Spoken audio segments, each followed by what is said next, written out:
திண்டுக்கல் மாவட்டம் நத்தம் அருகே நல்லமநாயக்கன்பட்டியில் உள்ள புனித வனத்து அந்தோணியர் ஆலய திருவிழாவை ஒட்டி ஜல்லிக்கட்டு போட்டி நடைபெற்று வருகிறது.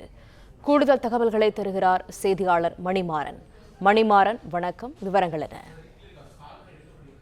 திண்டுக்கல் மாவட்டம் நத்தம் அருகே இருக்கக்கூடிய நல்லமநாயக்கன்பட்டியில் புனித வனத்த அந்தோணியார் ஆலய திருவிழாவை முன்னிட்டு ஜல்லிக்கட்டு விழா துவங்கியுள்ளது. இன்று காலை திண்டுக்கல் கோட்டாட்சியர் கொடியசைத்து ஜல்லிக்கட்டு விழாவை துவங்கி வைத்தார். இந்த ஜல்லிக்கட்டு விழாவில் மதுரை, தேனி, சிவகங்கை, ராமநாதபுரம், திருச்சி, புதுக்கோட்டை உள்ளிட்ட பல்வேறு பகுதிகளில் இருந்து மொத்தம் 800 காளைகள் மற்றும் 300 மாடுபிடி வீரர்கள் பங்கேற்றுள்ளனர்.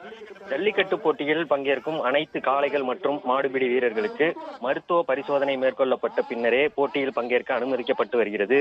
மேலும் போட்டியில் பங்கேற்று வெற்றி பெறும் காளைகள் மற்றும் மாடுபிடி வீரர்களுக்கு பீரோ, கட்டில், தங்க காசு, LED டிவி, சைக்கிள் போன்ற பல்வேறு பரிசு பொருட்கள் வழங்கப்பட்டு வருகிறது.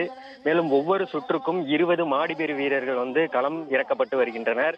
இந்த ஜல்லிக்கட்டு போட்டியில் பாதுகாப்பு பணிக்காக 300க்கும் மேற்பட்ட போலீசார் பாதுகாப்பு பணியில் ஈடுபட்டு வருகின்றனர்.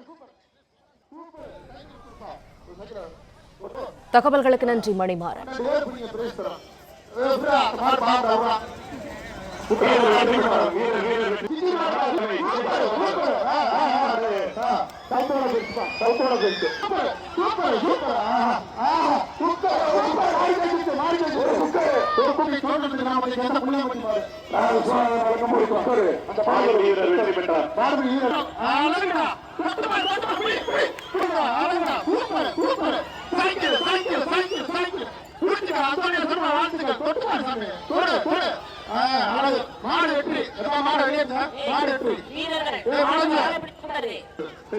ஒன்றிய துணை செயலாளர்களுக்கும்